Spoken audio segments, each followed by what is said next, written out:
Hi, ശരത്താണ്. ഈ വീഡിയോയിൽ നമ്മൾ സംസാരിക്കാനായിട്ട് പോകുന്നത് ഏതർ എനർജിയെ പറ്റിയിട്ടാണ്. ഏതറിന്റെ കാര്യം എല്ലാവർക്കും അറിയാമെന്ന് വിചാരിക്കുന്നു. അവർ EV ടൂ വീലേഴ്സ് ആണ് മേക്ക് ചെയ്യുന്നത്.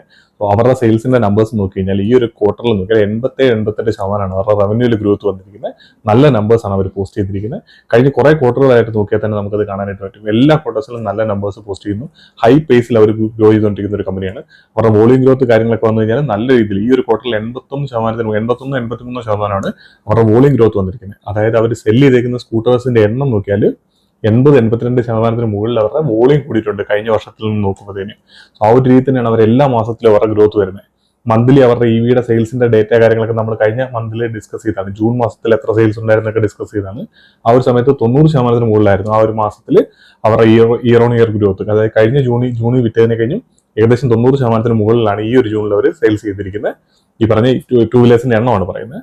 അതിപ്പോൾ ഈ ഒരു ക്വാർട്ടറിൽ ഇപ്പൊ ജൂലൈയിലെ നമ്പർ വന്നിട്ടുണ്ട്. ഓഗസ്റ്റ് 1 ആകുമ്പോൾ ജൂലൈയിലെ നമ്പർ നമുക്ക് അറിയാനായിട്ട് പറ്റും. ജൂലൈയിൽ നോക്കിയാൽ ഏകദേശം 70% മുകളിൽ അവർക്ക് വോളിയം ഗ്രോത്ത് വന്നിട്ടുണ്ട് കഴിഞ്ഞ വർഷം വിറ്റതിനെ കഴിഞ്ഞിട്ടും. സോ ആ ഒരു രീതിയിൽ ഈ ഒരു ക്വാർട്ടർ ഫുൾ നോക്കിയാൽ Q1 മൊത്തത്തിൽ നോക്കിയാൽ 83-84% അവരുടെ വോളിയം ഗ്രോത്ത് വന്നിരിക്കുന്നത്. അതുകൊണ്ട് തന്നെയാണ് അവർക്ക് ഈ ഒരു ക്വാർട്ടറിൽ 87-88% അവർക്ക് റവന്യൂ ഗ്രോത്ത് വന്നിരിക്കുന്നത്. അതുപോലെ തന്നെ അവരുടെ പ്രോഫിറ്റ് നോക്കിയാൽ അവർക്ക് പ്രോഫിറ്റ് ഇല്ല. കമ്പനി ഒരു ലോസ് മേക്കിംഗ് കമ്പനിയാണ്. പക്ഷേ കഴിഞ്ഞ കുറെ ക്വാർട്ടറുകളോ അല്ല കഴിഞ്ഞ 2-3 വർഷങ്ങൾ നോക്കിയാൽ തന്നെ 1000 കോടി 800 കോടി അല്ല 500 കോടി ഇതൊക്കെ ലോസ് ആയിരുന്നു. 500 കോടി ലോസ് ആയിരുന്നു കഴിഞ്ഞ ഒരു ഫൈനാൻഷ്യൽ ഇയർ മൊത്തം ഉണ്ടായിരുന്നത്. അവിടുന്ന് ഈ ഒരു ക്വാർട്ടറിലേക്ക് വരുന്ന സമയത്ത് അവർക്ക് മൊത്തത്തിൽ ലോസ് ആയിട്ട് വന്നിരിക്കുന്ന ഫിഗേഴ്സ് കാര്യങ്ങൾ നല്ല രീതിയിൽ കുറഞ്ഞിരിക്കുന്നത് കാണാൻ പറ്റും. ഏകദേശം 51 കോടിയാണ് അവരുടെ ഈ ഒരു ക്വാർട്ടറിലെ ലോസ് എന്ന് പറയുന്നത്. അത് കഴിഞ്ഞ വർഷം ഈ സെയിം ക്വാർട്ടറിൽ നോക്കുമ്പോൾ ഏകദേശം 170-180 കോടിക്ക് മുകളിലായിരുന്നു അവർക്ക് ലോസ് ഉണ്ടായിരുന്നത്. സോ ലോസ് അതിങ്ങനെയാണ് ഒരു കമ്പനി ലോസിൽ നിന്ന് പ്രോഫിറ്റിലേക്ക് മാറുന്ന ഈ ഒരു രീതിയിലാണ്. അവരുടെ ലോസ് കുറച്ച് വന്ന് വീണ്ടും അത് പ്രോഫിറ്റിലേക്ക് മാറുക, അവിടുന്ന് പ്രോഫിറ്റ് നല്ല രീതിയിൽ ഇൻക്രീസ് ചെയ്യുകയാണ് ചെയ്യാറ്. സോ അതേ രീതിയിൽ തന്നെ ഈ ഒരു കമ്പനിയിൽ മൂവ്മെന്റ് കാര്യങ്ങളൊക്കെ നമുക്ക് കാണാനായിട്ട് പറ്റും. സോ അവരുടെ മാർജിൻ നോക്കിയാൽ ഇപ്പോൾ എബിറ്റയുടെ മാർജിൻ നോക്കിയാൽ അവരുടെ ഫസ്റ്റ് ക്വാർട്ടറാണ് എബിറ്റ മാർജിൻ പോസിറ്റീവ് ആവുന്ന ഒരു ക്വാർട്ടർ. സോ ആ ഒരു സ്റ്റോക്കിനെ സംബന്ധിച്ചിടത്തോളം ഏറ്റവും നല്ലൊരു ന്യൂസ് ആണ് അത്. കാരണം പ്രത്യേകിച്ച് ലോസിൽ നിന്ന് പ്രോഫിറ്റിലേക്ക് മാറിക്കൊണ്ടിരിക്കുന്ന കമ്പനികൾ ഇതാണ് സംഭവിച്ചുകൊണ്ടിരിക്കുന്നത്. കഴിഞ്ഞ Q1 നോക്കിയാൽ, അതായത് കഴിഞ്ഞ FY 26 Q1 നോക്കിയാൽ അവരുടെ എബിറ്റ മാർജിൻ എന്ന് പറഞ്ഞാൽ -16% ആണ് അവർക്ക് എബിറ്റ മാർജിൻ ഉണ്ടായിരുന്നത്. അത് ഈ ഒരു ക്വാർട്ടറിലേക്ക് വരുമ്പോൾ ഏകദേശം 0.8, അതായത് 1% അടുത്താണ് അവരുടെ എബിറ്റ മാർജിൻ. അത് ആദ്യമായിട്ട് ഈ ഒരു ക്വാർട്ടറിൽ പോസിറ്റീവ് ആവുകയും ചെയ്തിട്ടുണ്ട്. അതുപോലെ തന്നെ ഈ ഒരു ഫുൾ ഫൈനാൻഷ്യൽ ഇയർ നോക്കിയാൽ ഒരുപക്ഷെ അവർ ഈ ഒരു ഫൈനാൻഷ്യൽ ഇയറിൽ പാർട്ടിൽ, അതായത് പ്രോഫിറ്റ് പോസിറ്റീവ് ആവും എന്നുള്ള കാര്യം നമുക്ക് എക്സ്പെക്ട് ചെയ്യാനായിട്ട് പറ്റില്ല.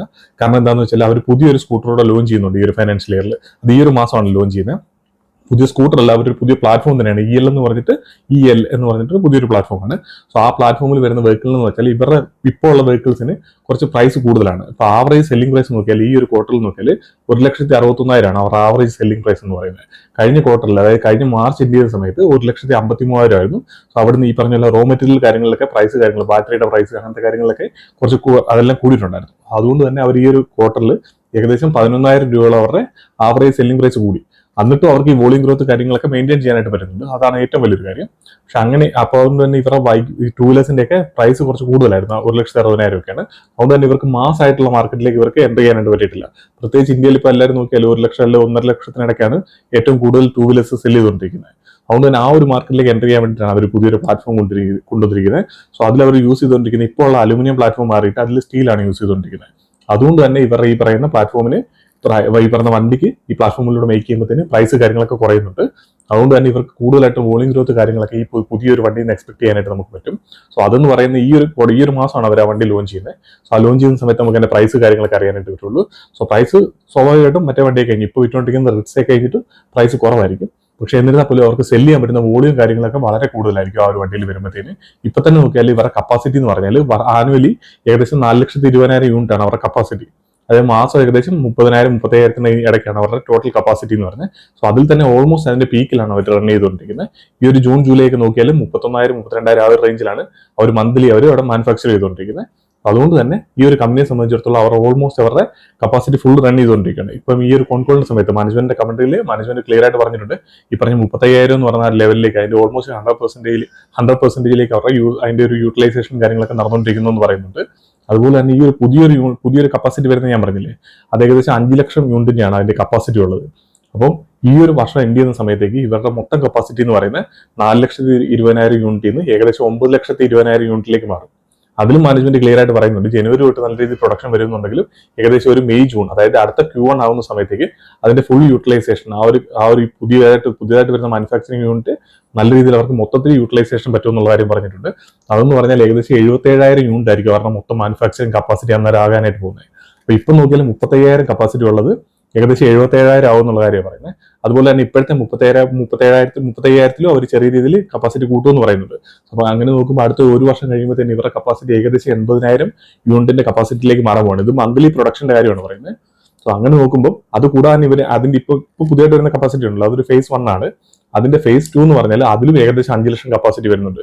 അതും കൂടെ അത് മിക്കവാറും ഈ ഒരു വർഷം തന്നെ അതിന്റെ അനൗൺസ്മെന്റ് കാര്യങ്ങളൊക്കെ വരാൻ സാധ്യതയുണ്ട്. സോ അതുകൂടെ വന്നു കഴിഞ്ഞാൽ ഇവരുടെ മൊത്തം കപ്പാസിറ്റി എന്ന് പറഞ്ഞാൽ ഏകദേശം 14 ലക്ഷത്തിന് മുകളിലേക്ക് എത്തും. ഇപ്പോൾ ഉള്ള 4 ലക്ഷത്തിൽ നിന്ന് 14 ലക്ഷത്തിന് മുകളിലേക്കാണ് അവരുടെ കപ്പാസിറ്റി എത്താൻ പോകുന്നത് അടുത്തൊരു 2 വർഷത്തിനുള്ളിൽ തന്നെ. ഇപ്പോൾ അടുത്തൊരു 6 മാസത്തിനുള്ളിൽ തന്നെ, അല്ല അടുത്തൊരു 1 വർഷത്തിനുള്ളിൽ തന്നെ ഇപ്പോൾ ഉള്ളതിന്റെ ഏകദേശം ഡബിളിന് മുകളിലേക്ക് എത്തും. അപ്പോൾ അതുകൊണ്ട് തന്നെ അടുത്തൊരു 1-2 വർഷത്തിൽ ഇവരുടെ കപ്പാസിറ്റി ഓൾമോസ്റ്റ് ഒരു 3.5 ടൈംസിന് മുകളിലേക്ക് എത്താനായിട്ട് പോവാണ്. അതുപോലെ തന്നെ ഇവരുടെ ഡിമാൻഡ് നോക്കിയാലും നല്ല രീതിയിൽ ഡിമാൻഡ് കാര്യങ്ങളൊക്കെ ഈ ടൂ വീലേഴ്സിന് ഇപ്പോൾ ഉണ്ട്. ഒന്ന് EV-യുടെ കാര്യങ്ങളാണ് നമ്മൾ പറഞ്ഞുകൊണ്ടിരിക്കുന്നത്. ഇപ്പം ഫ്യൂൽ പ്രൈസ് കാര്യങ്ങളൊക്കെ കൂടിയപ്പോഴത്തേന് അതിൻ്റെതായിട്ടുള്ള രീതിയിൽ പുഷ് കാര്യങ്ങളൊക്കെ ഇവർക്ക് വന്നിട്ടുണ്ട്. അത് ജൂണിലെ ഡേറ്റിലൊക്കെ നമുക്ക് ക്ലിയർ ആയിട്ട് കാണാനായിട്ട് പറ്റും. അതുപോലെ തന്നെ ഇപ്പം ഗവൺമെന്റ് സൈഡിൽ നിന്നാണെങ്കിലും പോളിസീസ് കാര്യങ്ങളൊക്കെ നല്ല രീതിയിൽ ചേഞ്ച് ചെയ്യുന്നുണ്ട്.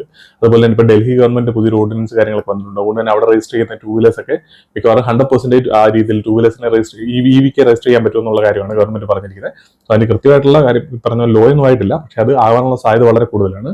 അതുകൊണ്ട് തന്നെ ആ രീതിയിൽ പല ഗവൺമെന്റുകളും ആ ഒരു രീതിയിലുള്ള പുഷ് കാര്യങ്ങളൊക്കെ വരുന്നുണ്ട്. ഇതെല്ലാം ഇവരുടെ ഈ പറയുന്ന ഗ്രോത്തിനെ കാര്യങ്ങളൊക്കെ അതിനെ കൂടുതലായിട്ട് സപ്പോർട്ട് ചെയ്യുന്ന ഒരു കാര്യം. അതുപോലെ തന്നെ മാനേജ്മെന്റ് ക്ലിയർ ആയിട്ട് പറഞ്ഞിട്ടുണ്ട്, നേരത്തെ ഈ കസ്റ്റമേഴ്സിന്റെ സൈഡിൽ നിന്ന് ആ ഒരു സെന്റിമെന്റ്സ് ആ രീതിയിലേക്ക് മാറിയിട്ടുണ്ടായിരുന്നില്ല എന്നുള്ള കാര്യം പറയുന്നത്. പക്ഷെ ഇപ്പൊ നോക്കിയാൽ സ്വാഭാവികമായിട്ട് ഈ പ്രത്യേകിച്ച് വാറിന്റെ ഒക്കെ ഒരു സിറ്റുവേഷൻ വന്നപ്പോൾ തന്നെ ആളുകൾക്ക് EVയോടുള്ള ആ ഒരു മടുപ്പ് കാര്യങ്ങളൊക്കെ മാറി. അതിപ്പോൾ എല്ലാവർക്കും ഒരു EV എടുക്കണം, അല്ലെങ്കിൽ ആ ഒരു വണ്ടി ഉണ്ടാവണം എന്നുള്ള ഒരു സിറ്റുവേഷൻ എത്തിക്കണം എന്നുള്ള കാര്യമാണ് മാനേജ്മെന്റ് പറയുന്നത്. സോ ആ ഒരു രീതി നോക്കുമ്പോൾ ഇവരുടെ ഡിമാൻഡ് കാര്യങ്ങളൊക്കെ നോക്കിയാൽ നമുക്കത് ക്ലിയർ ആയിട്ട് കാണാനായിട്ട് പറ്റും. ഇപ്പൊ തന്നെ അവർ ഏകദേശം ഞാൻ പറഞ്ഞില്ല 30,000-32,000 യൂണിറ്റ് ആണ് അവർ മേക്ക് ചെയ്യുന്നത്. പക്ഷേ അവരുടെ ഇപ്പോൾ പ്രീ ബുക്ക് ചെയ്യുന്ന ആൾക്കാരുടെ കസ്റ്റമേഴ്സിന്റെ എണ്ണം നോക്കിയാൽ ഏകദേശം 50,000 പേരാണ് ഒരു മാസം പ്രീ ബുക്ക് ചെയ്യുന്നത്. അത് പെയ്ഡ് ആയിട്ടുള്ള പ്രീ ബുക്കിംഗിന്റെ കാര്യം പറഞ്ഞു, അല്ലെ വെറുതെ ബുക്ക് ചെയ്യുന്നല്ല, എമൗണ്ട് അടച്ചുകൊണ്ട് വണ്ടി ബുക്ക് ചെയ്യുന്ന എണ്ണമാണ് പറയുന്നത് 50,000. അപ്പൊ അത്രയും പേര് അത്രയും ഡിമാൻഡ് ഉള്ളപ്പോൾ ഇവർക്ക് 30,000-32,000 യൂണിറ്റ് ആണ് ഇവർക്ക് പ്രൊവൈഡ് ചെയ്യാനായിട്ട് പറ്റുന്നത്.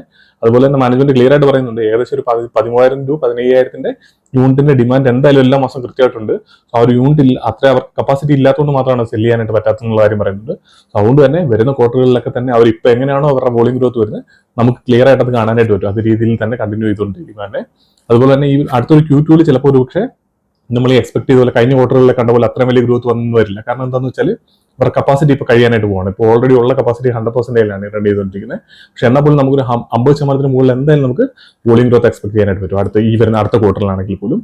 അതുപോലെ തന്നെ അതിനടുത്ത ക്വാർട്ടറുകളിലൊക്കെ ഈ പുതിയൊരു പ്ലാറ്റ്ഫോമും കാര്യങ്ങൾ വരെയും പുതിയ യൂണിറ്റുകൾ പുതിയ പറഞ്ഞ മാനുഫാക്ചറിംഗ് ഫെസിലിറ്റി വരുമ്പോഴത്തേന് ആ ഒരു പ്രശ്നം അവിടെ കവർ ചെയ്യാൻ വരുന്നുണ്ട്. പിന്നെ അതുപോലെ തന്നെ മാർജിൻസ് ഇമ്പ്രൂവ് ആവുന്നതിനെ പറ്റി ഞാൻ ഇവിടെ ഓൾറെഡി സംസാരിച്ച് കഴിഞ്ഞിട്ടുണ്ട്. പിന്നെ അതുപോലെ തന്നെ ഇവിടെ ഷോറൂം അഡീഷൻ നോക്കിയാൽ കഴിഞ്ഞൊരു ഫൈനാൻഷ്യൽ ഇയറിൽ ഏകദേശം 300-350 നിന്ന് അവർ ഏകദേശം 700 ഷോറൂംസിലേക്ക് എത്തിയിരുന്നു. ഏകദേശം ഡബിൾ ആക്കിയിരുന്നു അവരുടെ ഷോറൂമിന്റെ എണ്ണം. ഈ ഒരു വർഷത്തിൽ അവർ എക്സ്പെക്ട് ചെയ്യുന്ന ഏകദേശം ഒരു 1000-ത്തിനടുത്തേക്ക് എത്തും എന്നുള്ള കാര്യമാണ്. പക്ഷേ അതിനകത്ത് ക്ലിയർ ആയിട്ടുള്ള ടാർഗറ്റ് കാര്യങ്ങളൊന്നും മാനേജ്മെന്റ് ഈ ഒരു വർഷം തന്നിട്ടില്ല. കാരണം എന്താണെന്ന് വെച്ചാൽ അവർക്ക് ഓൾറെഡി കപ്പാസിറ്റി ഫുൾ ആയിട്ട് റൺ ചെയ്തുകൊണ്ടിരിക്കുകയാണ്. ഇവരുടെ ഓൾറെഡി ഉള്ള ഡീലേഴ്സിന് കൊടുക്കാൻ തന്നെ വണ്ടി ചെയ്യുന്നില്ല. നോർമലി ഇവരുടെ ഒരു ഡീലറിന്റെ അടുക്കൽ ഏകദേശം ഒരു 14 ദിവസത്തോളം വണ്ടി ഇരിക്കുന്നുണ്ടെങ്കിൽ ഇപ്പൊ നോക്കിയാൽ അതൊരു 3 ദിവസത്തേക്കുള്ള സെയിൽ ചെയ്യാനുള്ള വണ്ടികളെ അവരുടെ കയ്യിൽ അവൈലബിൾ ആയിട്ടുള്ളൂ. സോ ആ ഒരു രീതിയിൽ ഇവർക്ക് ഓൾറെഡി ഉള്ള ഡീലേഴ്സിനാണ് ഇവർക്ക് വണ്ടികൾ കൊടുക്കാനായിട്ട് പറ്റുന്നില്ല. അതുകൊണ്ടാണ് ഇവർ എക്സ്ട്രാ പുതിയതായിട്ടുള്ള ഷോറൂംസ് കാര്യങ്ങളൊന്നും പുതിയതായിട്ട് ഓപ്പൺ ചെയ്യാത്തത്. അതുപോലെ തന്നെ വരുന്ന ഇപ്പൊ ഈ പറഞ്ഞ പുതിയ കപ്പാസിറ്റി വരുന്നതോട് കൂടിയിട്ട് വീണ്ടും ഈ പറഞ്ഞ കാര്യം ഷോറൂം അഡീഷൻ കാര്യങ്ങളൊക്കെ വീണ്ടും സ്റ്റാർട്ട് ചെയ്യുന്ന കാര്യമാണ് മാനേജ്മെന്റ് പറഞ്ഞിരിക്കുന്നത്. അതുപോലെ ഇവരുടെ വണ്ടിയുടെ വില കൂടുതലാണെന്ന് ഞാൻ പറഞ്ഞല്ലോ. അങ്ങനെ വില കൂടുതലായിട്ടുള്ള സിറ്റുവേഷനിൽ പോലും ഇവർക്ക് ആഡ് ഓൺ ആയിട്ടുള്ള പാക്കേജുകൾ കാര്യങ്ങളൊക്കെ ഇവർക്ക് സെല് ചെയ്യാണ്ട് വരുന്നുണ്ട്. ഏതർ പ്രോ സ്റ്റാക്ക് എന്ന് പറയുന്ന, അതായത് ഇപ്പോൾ GPS പോലത്തെ കാര്യങ്ങൾ, അങ്ങനത്തെ കുറെ എക്സ്ട്രാ സർവീസ് ഇവർ പ്രൊവൈഡ് ചെയ്യുന്നുണ്ട്. അതെന്ന് പറഞ്ഞാൽ ഈ പറഞ്ഞ മാർജിൻസ് കാര്യങ്ങളൊക്കെ കൂടുതലായിട്ട് കമ്പനിക്ക് കിട്ടുന്ന ഒരു ഏരിയയാണ്. അവർക്ക് അതിന്റെ അറ്റാച്ച് റേറ്റ് നോക്കിയാൽ ഏകദേശം 94% അതായത് 100 പേര് വണ്ടി എടുക്കുകയാണെന്നുണ്ടെങ്കിൽ ഈ പറഞ്ഞ ഈ പ്രൊഡക്റ്റ് ഏകദേശം 94 പേരോളം അവർ ആഡ് ചെയ്യുന്നുണ്ട്. ചില കഴിഞ്ഞത് ക്വാർട്ടറുകളായിട്ട് നോക്കി കഴിഞ്ഞാൽ എല്ലാ ക്വാർട്ടറിലും കൃത്യമായിട്ട് ഇമ്പ്രൂവ് ആകുന്നതായിട്ട് കാണാൻ പറ്റും. കഴിഞ്ഞ ക്വാർട്ടറിൽ ഏകദേശം 94%, ഈ ഒരു ക്വാർട്ടറിലും 94%. എനിക്ക് മുമ്പിലേക്ക് നോക്കി കഴിഞ്ഞാൽ 2-3 ക്വാർട്ടർ പുറകിലേക്ക് നോക്കിയാൽ 90% താഴെ ഉണ്ടായിരുന്ന ഒരു കാര്യമാണ്. അത് ഈ പറഞ്ഞ പുതിയ വണ്ടി വരുന്ന സമയത്തും അതിന്റെ പ്രൈസ് ഞാൻ പറഞ്ഞില്ല കുറവായിരിക്കും എന്നുള്ള കാര്യം. അതുകൊണ്ട് തന്നെ കുറച്ചുകൂടെ പ്രൈസ് സെൻസിറ്റീവ് ആയിട്ടുള്ള കസ്റ്റമേഴ്സ് ആയിരിക്കും അത് ബൈ ചെയ്യാനായിട്ട് പോകുന്നത്. അതുകൊണ്ട് തന്നെ അവിടെ എന്തായാലും ഇപ്പോൾ മാനേജ്മെന്റ് ഡയറക്ടറുടെ ഗൈഡ് ചെയ്യുന്ന 75% മുകളിൽ അറ്റാച്ച് റേറ്റ് ഉണ്ടാവും എന്നുള്ള കാര്യമാണ്. അത് പക്ഷേ ഈ പറഞ്ഞ ഷോറൂംസ് അല്ലെങ്കിൽ ഈ പറഞ്ഞ പുതിയ ഡീലേഴ്സ് അവർ മെച്യൂർ ആവുന്ന സമയത്ത് ഇതിന്റെ സെയിൽസ് കൂടാനാണ് സാധ്യത. അത് നോർമലി അങ്ങനെ തന്നെയാണ് നടന്നുകൊണ്ടിരിക്കുന്നത്. അത് വരുമ്പോൾ വീണ്ടും മാർജിൻസിനെ ഇമ്പ്രൂവ് ചെയ്യാണ്ട് ഹെൽപ്പ് ചെയ്യുന്ന ഒരു കാര്യമാണ്. സോ എന്തൊക്കെ നോക്കിയാലും നല്ല ഡയറക്ഷനിലേക്ക് തന്നെയാണ് കമ്പനി മൂവ് ചെയ്തുകൊണ്ടിരിക്കുന്നത്.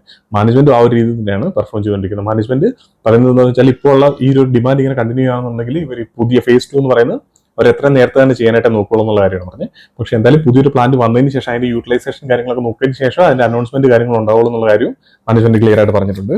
വേറെ പറയാനായിട്ട് നോക്കി കഴിഞ്ഞാൽ ഇത്തരം കാര്യങ്ങളൊക്കെയാണ് മെയിൻ ആയിട്ട് പറയാനുള്ളത്. എന്തായാലും ബിസിനസ് നല്ലൊരു ഡയറക്ഷനിലാണ് മൂവ് ചെയ്തുകൊണ്ടിരിക്കുന്നത്. ഇപ്പൊ നോക്കിയാൽ ഞാൻ പറഞ്ഞല്ലോ, ഓൾറെഡി കമ്പനി ലോസിലാണ് കഴിഞ്ഞ വർഷത്തിൽ കിടക്കുന്നത്. പക്ഷേ സ്റ്റോക്കിന്റെ പ്രൈസ് നോക്കിയാൽ ഏകദേശം കഴിഞ്ഞ ഒരു 1 ഇയറിൽ 100% മുകളിലൊക്കെ റിട്ടേൺ തന്നു കഴിഞ്ഞു സ്റ്റോക്ക്. അത് എന്തുകൊണ്ടാണെന്ന് നോക്കിയാൽ അവിടെ എല്ലാവരും, പ്രത്യേകിച്ച് നല്ല ഇൻവെസ്റ്റേഴ്സ് നോക്കുന്നത് ഈ ബിസിനസിന്റെ പെർഫോമൻസ് എങ്ങനെയുണ്ടെന്നുള്ള കാര്യമാണ്. അതല്ലാതെ അതിന്റെ നമ്പേഴ്സിനെ അല്ല ക്ലിയർ ആയിട്ട് നോക്കുന്നത്. നമ്പേഴ്സിനെ എന്ന് പറയുമ്പോഴത്തേനും ഈ ബിസിനസിന്റെ ഡയറക്ഷൻ എങ്ങോട്ടാന്നുള്ള കാര്യമാണ് നോക്കുന്നത്. അത് ഇമ്പ്രൂവ് ആവുന്നുണ്ടോ എന്നുള്ള കാര്യമാണ് നോക്കുന്നത്. വരുന്ന ഫ്യൂച്ചറിൽ ഇവർ നന്നായിട്ട് പെർഫോം ചെയ്യാൻ സാധ്യത ഉണ്ടെന്നുള്ള കാര്യമാണ് നോക്കുന്നത്. പെർഫോം ചെയ്യാൻ സാധ്യത ഉണ്ട്, അല്ലെങ്കിൽ വലിയ രീതിയിൽ ഈ സ്റ്റോക്കിൽ നിന്ന് എക്സ്പെക്ട് ചെയ്യാൻ പറ്റുമെന്നൊക്കെ ആൾക്കാർ വിചാരിച്ചിട്ട് അങ്ങനെ ഇൻവെസ്റ്റ് ചെയ്യുകയല്ല ചെയ്യുന്നത്. അതിനനുസരിച്ച് ഇവർ പെർഫോം ചെയ്യുന്നുണ്ടെന്നുള്ള കാര്യമാണ് നോക്കും. അതല്ലെങ്കിൽ നമ്മൾ ബാക്കിയുള്ള എല്ലാവരും പറയുന്ന ഒരു നറേറ്റീവിലായി പോകും. അതായത് എന്തൊക്കെയോ കുറെ നറേറ്റീവ്സ് പറഞ്ഞിട്ട് സോ ആ ഒരു രീതിയിൽ ഈ കമ്പനികൾ പെർഫോം ചെയ്യും എന്നുള്ള രീതിയിൽ അങ്ങനെയല്ല ആളുകൾ ഇൻവെസ്റ്റ് ചെയ്യുന്നത്. ആ കമ്പനി അതിനനുസരിച്ച് പെർഫോം ചെയ്യേണ്ടതായിട്ടുണ്ട്. അവരുടെ നമ്പേഴ്സിലും ഫിഗേഴ്സിലും അത് കാണിക്കേണ്ടതായിട്ടുണ്ട്. സോ അത് നല്ലൊരു ഡയറക്ഷനിലാണ് മൂവ് ചെയ്തുകൊണ്ടിരിക്കുന്നത് എന്നുണ്ടെങ്കിൽ അതിൽ ഇൻവെസ്റ്റ് ചെയ്യാൻ ആൾക്കാർ വരും എന്നുള്ളതിന് നമുക്ക് ക്ലിയർ ആയിട്ടുള്ള എക്സാമ്പിൾ ആണ് ഏതർ എന്ന് പറയുന്നത്. ഇതൊരു ബൈ ഓർ സെൽ റെക്കമെൻഡേഷൻ ആയിട്ട് എടുക്കരുത്. കാരണം ഞാൻ നേരത്തെ എല്ലാ വീഡിയോസിലും പറയുന്നതാണ്, കൃത്യമായിട്ട് നമ്മൾ ഈ കമ്പനികളെ ട്രാക്ക് ചെയ്യുകയും മാനേജ്മെന്റ് കമ്മിറ്റി കാര്യങ്ങളൊക്കെ കേൾക്കേണ്ടതായിട്ടുണ്ട്. വളരെ ചെറിയൊരു സ്റ്റോക്കാണ്. അതുപോലെ തന്നെ ഇതിൽ ഈ പറഞ്ഞ പോലെ ട്രാൻസ്ഫോർമേഷൻ ഫേസിലാണ് അവരുണ്ട് ഇപ്പം മൂവ് ചെയ്തുകൊണ്ടിരിക്കുന്നത്. അതുകൊണ്ട് തന്നെ കൃത്യമായിട്ട് ട്രാക്ക് ചെയ്യുകയും ആ ബിസിനസിനെ ഫോളോ ചെയ്യുകയും ചെയ്തില്ല എന്നുണ്ടെങ്കിൽ നമ്മൾ ഇൻവെസ്റ്റ് ചെയ്യുന്ന ക്യാഷും കാര്യങ്ങളൊക്കെ നഷ്ടപ്പെടാൻ സാധ്യതയുണ്ട്. അതുകൊണ്ട് തന്നെ നിങ്ങൾ കൃത്യമായിട്ട് സ്റ്റഡി ചെയ്തതിന് ശേഷം മാത്രമേ നിങ്ങളുടെ ഇൻവെസ്റ്റ്മെന്റ് ഡിസിഷൻസ് കാര്യങ്ങളൊക്കെ മേക്ക് ചെയ്യാൻ പാടുള്ളൂ. അപ്പോൾ ഇത്തരം കാര്യങ്ങളൊക്കെയാണ് ഈ ഒരു വീഡിയോയിൽ സംസാരിക്കാനുള്ളത്. നമുക്ക് അടുത്തൊരു വീഡിയോയിൽ കാണാം.